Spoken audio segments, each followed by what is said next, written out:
Welcome to the We Are All Dying podcast. My name is Jenna Goodhand, and my hope is that through these conversations, we become more comfortable, competent, and confident talking about death. On today's show, we have Joe Lyons-Rising. He is many things, but on today's show, we are talking about his new book called Pain Remixed. It is a collection of stories of grief, anxiety, loss, trauma, and depression, and includes in it some tips and strategies for navigating that for yourself and those that you love. Joe, welcome to the We Are All Dying podcast. I am so excited and grateful to have you here as a familiar face to me in a totally different world and category.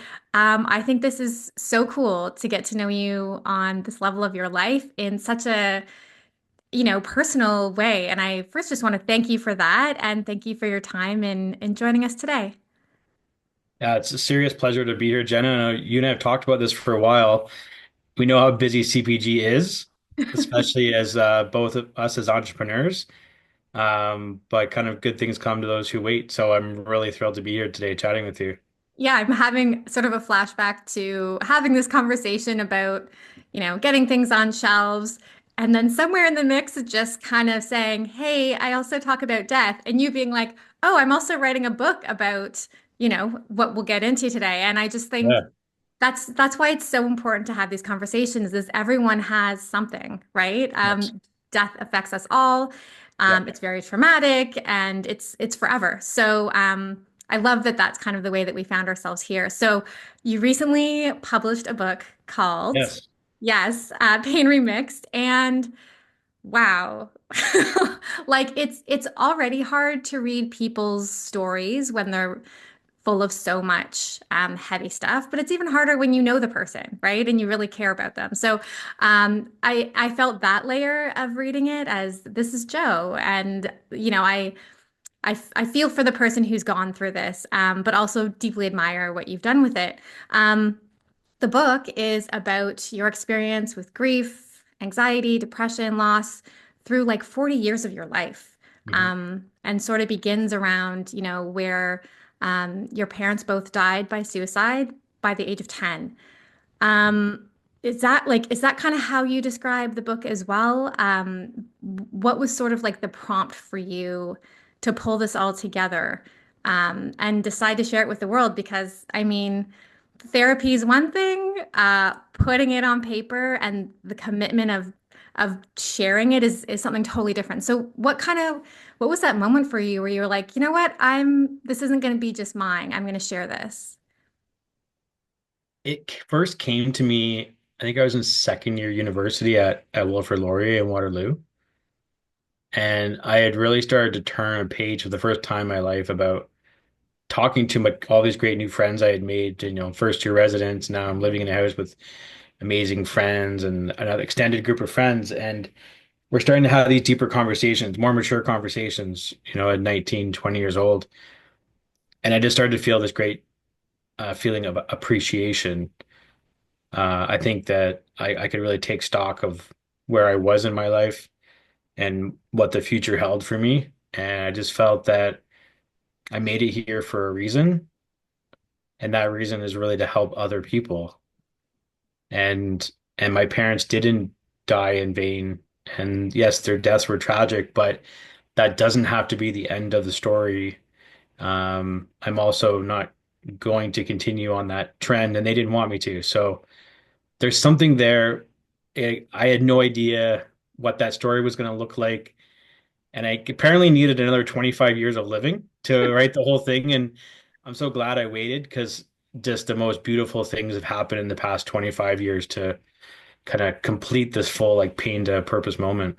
Yeah, one of the things I was thinking when I was reading it was, this adult is really good at putting words to what this child experienced. Like as you were writing this and you were thinking back to your younger self, like did you have that same like knowing and understanding of what you had really lost or were feeling, or is that something that kind of came with adult experiences and vocabulary and research and how much of like once you put this into words, did you kind of like speak for yourself as a child, if that makes sense? Yeah, I would say that for sure. I mean, in my 40s, looking back to how I spoke, remembered how I spoke is going to be a little bit different. One thing I am fortunate is that I do have a strong memory all the way back to when I was 3 years old. And I really cherish that, especially with the memories of my parents. And I think because, I have an older sister and I was treated by a lot of my like older family members, like, I don't know, not as like they didn't speak child talk to me and things like that. And I was fortunate to like read a lot and I loved reading and things. So I did have a lot of these, I think, a bit more mature um, kind of ruminations, ideas, thoughts going on. So honestly, I would say like, when I'm writing, I went back and I wrote um, dialogue, right? When I was 6, 7, 8, 9, 10 in the book, 12. It's probably not that far off because in learning memoir, I did take memoir writing courses. Cool. I did learn more about getting back into that space, Yeah. about really how I felt. And it's weird how there are those really deep-rooted thoughts and words that have stuck with me all these decades. Yeah, that's really fascinating. And I wonder, like, also how much of that is because of trauma, right? Like, because of Yeah. your lived experience, you maybe have conditioned yourself to be sharper on your memories. You've probably had to emotionally mature, right? Faster than others who haven't dealt with these things. Um, so thinking back to just, a lot of times we talk about how adults we lack what to say in these situations. When someone dies, when someone we love has lost somebody, like how did children, and I know the answer because I read the book, but for this conversation, how did the children around you speak to you during this time? Did you find that in some situations kids were better at approaching this versus like some losses you've had later in your life? Kids can also be really cruel. Was this something that kind of showed up for you? I experienced all of it. And because I went through two very tragic deaths at such a young age, but they were at different ages where kids are at different maturity levels. And in both years, I was actually going to different schools, I Mm, had different groups of friends. So I experienced it differently.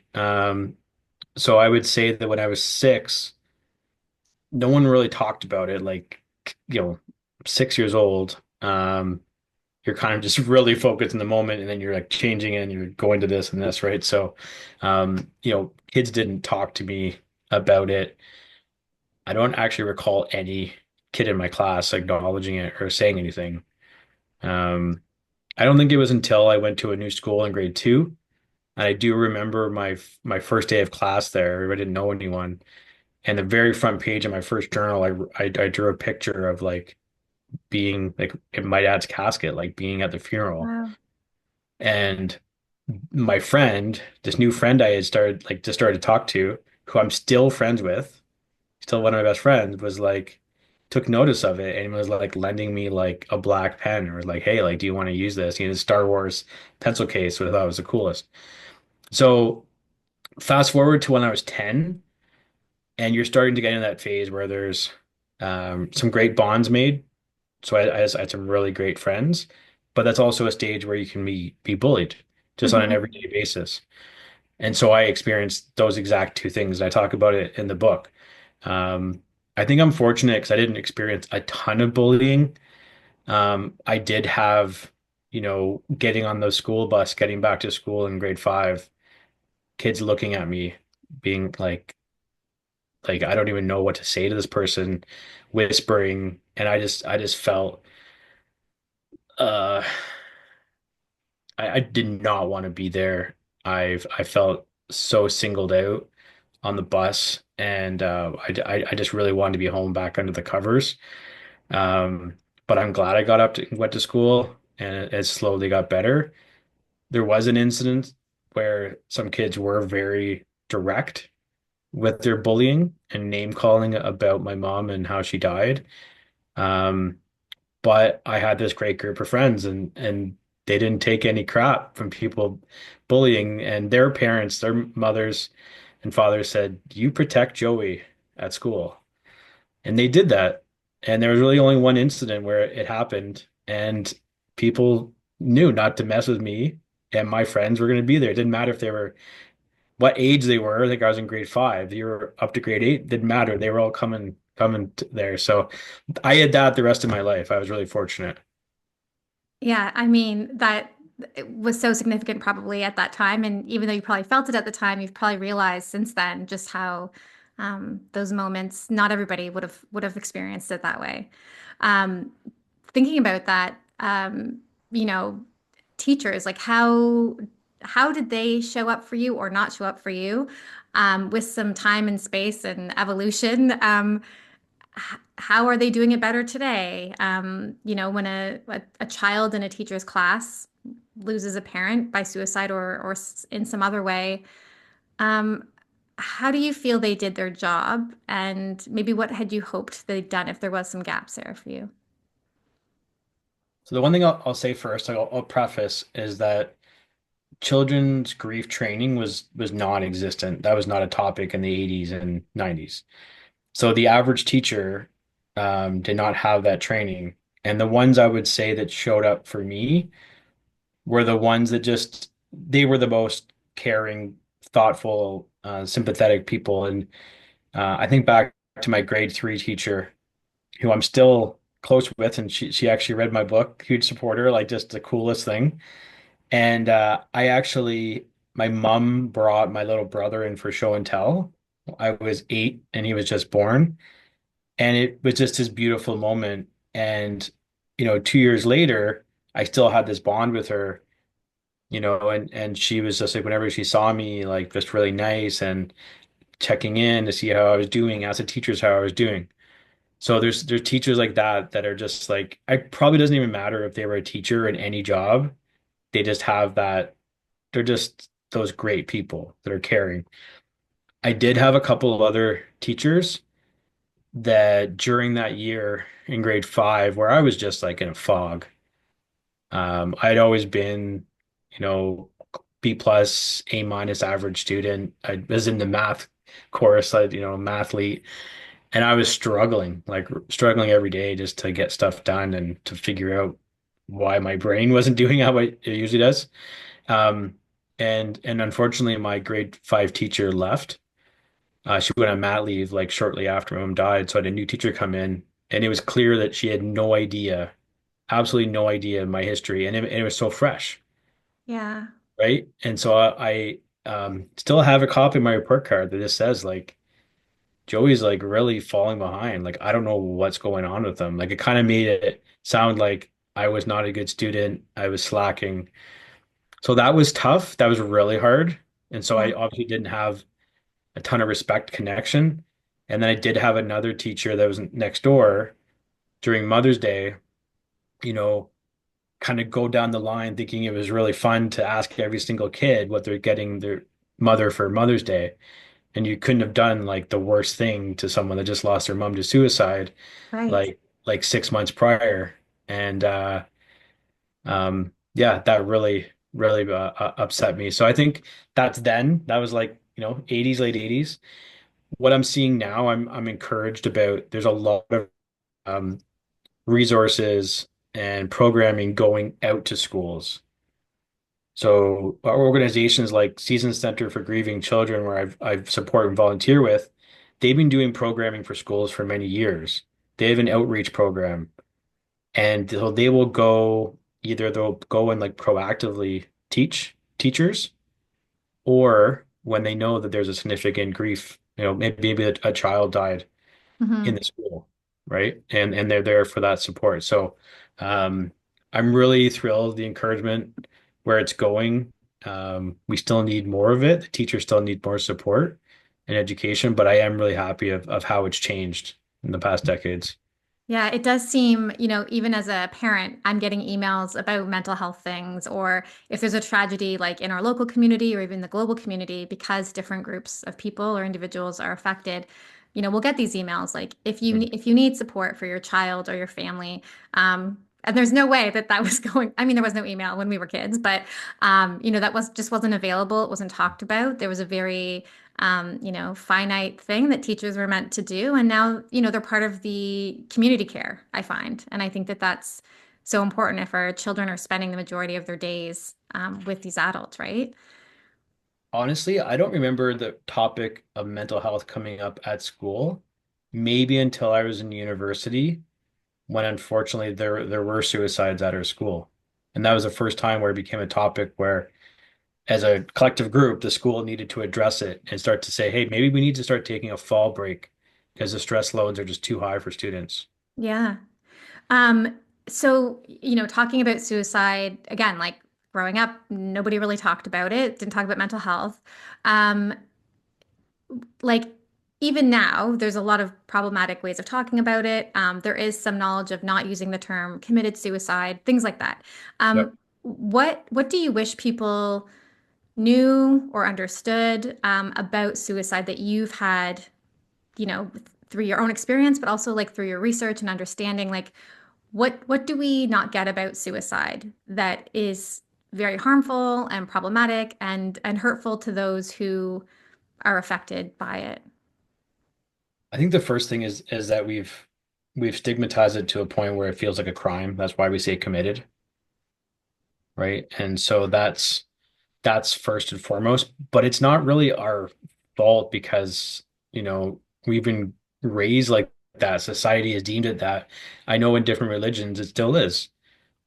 And I think that that's probably one of the biggest, like high level overarching views, right? So I shouldn't feel like, nervous and worried to tell someone that my mom died by suicide versus someone that said their parent died by cancer. Right. They're both tragic deaths.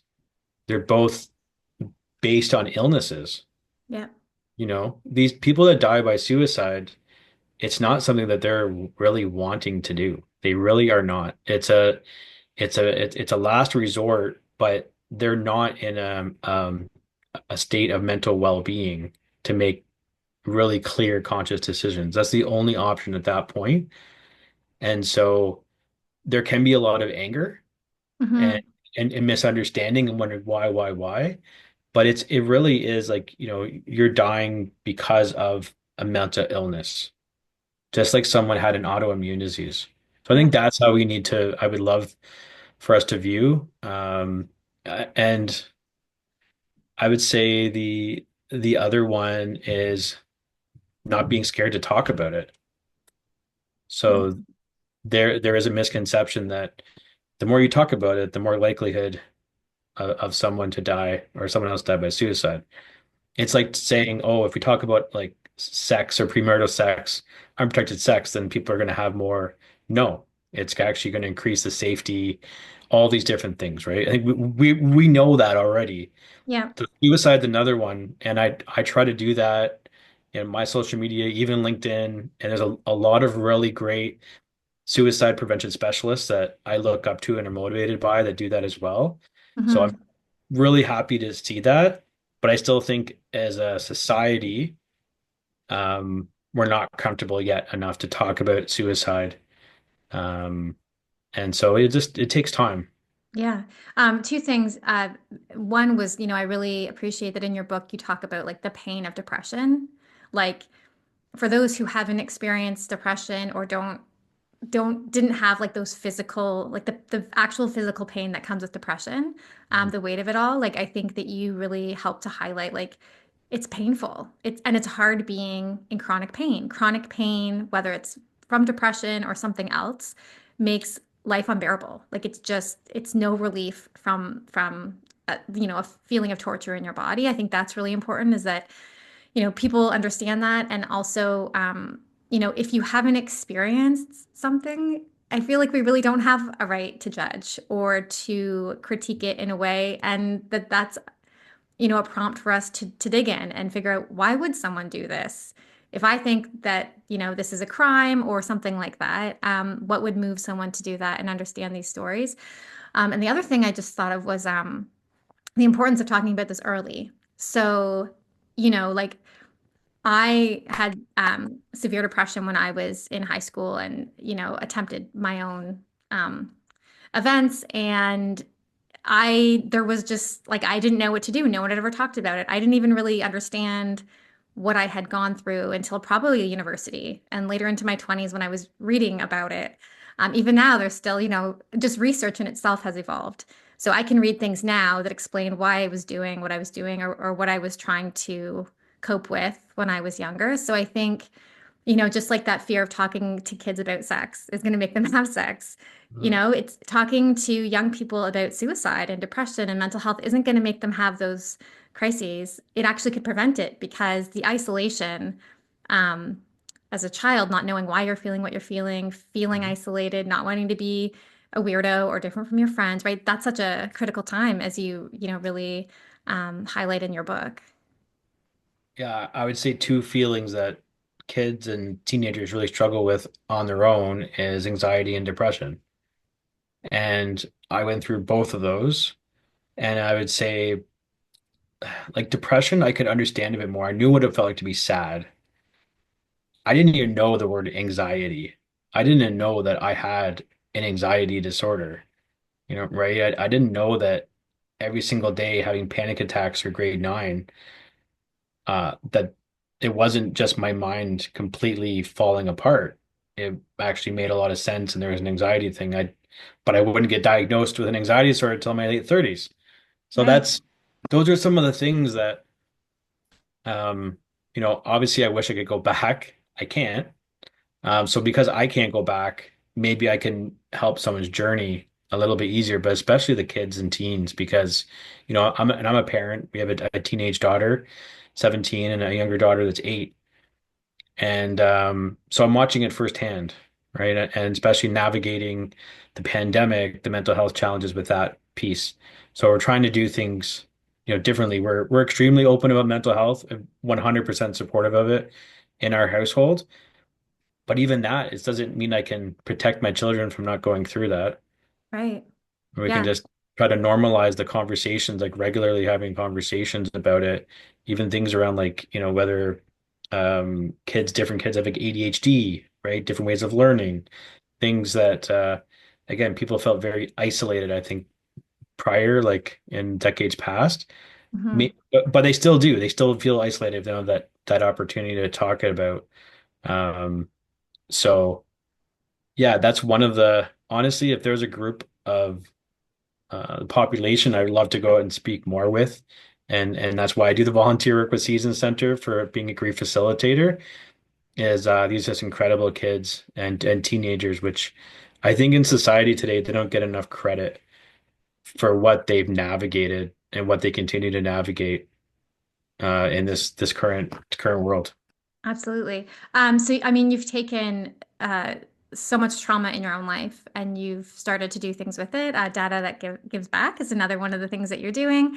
How else have you taken and remixed your pain to do something that fills you, that makes you feel like all this was not in vain or without cause? I'm sorry if that sounds insensitive to say, but I mean, But yeah. no, So how have you sort of done that? And if there's someone who's listening, maybe, they didn't lose their parents to suicide, but they've had other traumas and they just feel, yeah, like maybe they could move through it or make more of it by doing something with it that's helpful. What would like a first step be, do you think, for them? And so that's like a couple of yeah, questions in there. Yeah. sure.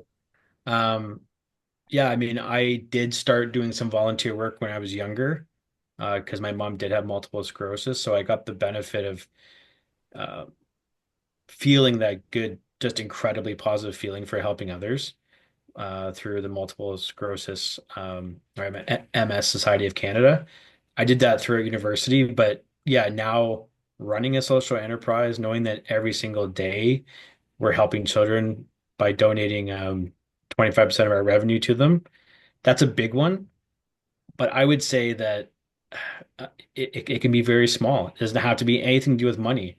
It can just be your time. Um, I know one of my cousins, she actually does like stuff at home on her computer, like mapping out, I think it's tree planting. There's so many cool things you can do now. And maybe there's like maybe you're wanting to give back to the environment. Maybe you have an interest with certain certain groups, certain cultural groups, religious groups. There's so many great ways, and on it, and really like there's such a need at the nonprofit level. They're all run by volunteers, and it is like the best feeling. Like you talk about like a priceless feeling of just giving back, and that's why I decided I wanted to donate 100% of the proceeds of my book is because I want each reader to feel a bit of that feeling, even if they don't like my book. By purchasing the book, they've already helped support these mental health of these grieving kids. So I hope they get a little bit of that feeling I feel every day. Yeah, that's incredible. Do you think that that's a part of your own mental wellness? A million percent. I am in by far the best headspace across all of the areas that I've gone through. And it's once you align with your purpose, I'm completely living my true purpose. My first purpose is to be a husband and a father. That was my dream and have an amazing family. Second is now giving back and supporting and volunteering. Um, One of the more common things that people say to me when I tell them that I'm doing this podcast is that they're terrified of death. The other day, a good friend texted me and was like, I have severe death anxiety. And it felt strange that I hadn't really looked into that yet. So I'm looking for some people to come on and talk about that. But, from some of the experiences that you've had in your life, that you wrote about, do you have any tips on death anxiety and that overwhelming anxiety that comes with I could die or I am gonna die or I'm dying? Even just, through those moments of anxiety and panic attacks that kind of come. Do you have any advice or anything I can pass along today to those who experience death anxiety? Yes. And that is the anxiety that I manage on a daily basis. And I've learned I've been dealing with that for nearly 40 years. And it's very common, especially if you've lost someone. And the work I do now as a children's grief facilitator, extremely common that there's a fear that your other caregiver or someone very close to you is also going to die because death is so real now. It feels you can reach out, you can see it. It's not this unfathomable thing before you experience as a kid. The one thing that I would say and what I experienced with my own anxiety was that um, once I faced it and I didn't just push it down and say, I have these fears. I am the worrier. Yes, I made jokes about it. I'm the helicopter dad. No, there's something going on here, and knowledge is power. So when I finally said, I can't just run from this, it's impacting every part of my life. I felt like I was dying. I called 911. It was one of the scariest moments of my life because I don't want to leave this planet early. I want to be here as long as possible. So once I made that commitment, I went and talked to my family doctor and said, let's figure out a plan. I don't care how long it takes. I'm committed to do this, and so we tried medication and that was helping, but that's just one piece of the whole toolkit you need. I started working with a cognitive behavioral therapist. Incredible, completely changed it. And I learned so much. And then from there, I could hone in on what is a generalized anxiety disorder? Why am I having this grief anxiety? Like I said, knowledge is power. So then I could read about it and I could go back and have these ongoing sessions. And like I said, I continue to have those sessions, right? That was 7 years ago. I still have 2 to 3 sessions a year. That's maintenance. It's just like going to your family doctor. So I would say we need to name it to tame it, that we say in our industry, and we can't run from it. We have to face it and embrace it, and we can manage it. Anxiety is actually just energy. So being anxious, like public speaking, I can turn that into energy and looking forward, like I was looking forward to today instead of being anxious. I love that so much. And that's such a great starting place for people. And I love that you mentioned maintenance, right? It's for life. Just like Yes. we take care of our body for life, we need to take care of our mind for life. And if we don't do the maintenance, then sometimes those problems come back, right? Mhm. Yes. And that's why I wrote the subtitle Navigating Life with. trauma, grief, depression, anxiety. Right. I these things are not, it's not like it's a curable disease. These are just parts of life. Yeah. And we all face them and experience them in different ways. So we have to just learn how to manage them. It's just like we manage love and joy and happiness. It's a range of emotions. Yeah. Incredible. Well, I hope everyone who listens today gets a copy of your book. 100% of the proceeds are effective at going towards helping other children. Before we leave today, though, I'd love to hear a passage from your book, if there's something that you'd like to share.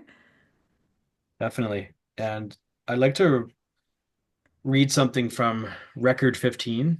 So because of the musical influence, all the chapters are records, and this is the adult pain remixed. And the pain remix parts are really the tips and tricks, the things that I've learned and passing along, things that I did that helped, or things I wish I did differently. So this first one is I want to read is this facing our vices.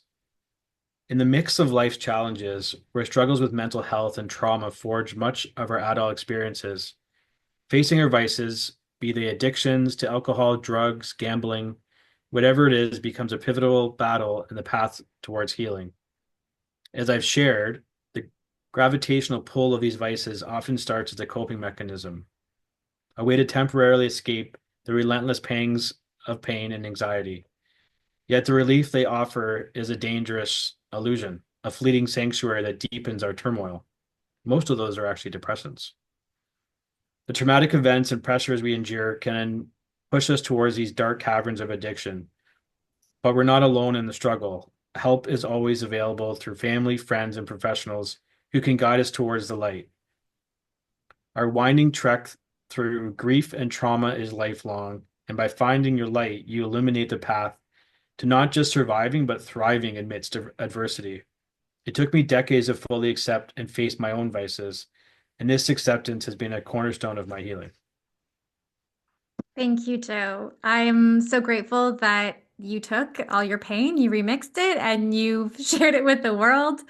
Thank you for coming here today, and I'll make sure to include links and everything so people can grab your book. And I wish you continued joy. Thank you, Jenna. I really appreciate this. All the best. Thank you for joining me for another episode of the We Are All Dying podcast. My hope is that there are moments in the conversation today that make their way into conversations in your own life. If there's a topic or a guest that you think would be great for the show, reach out and let me know.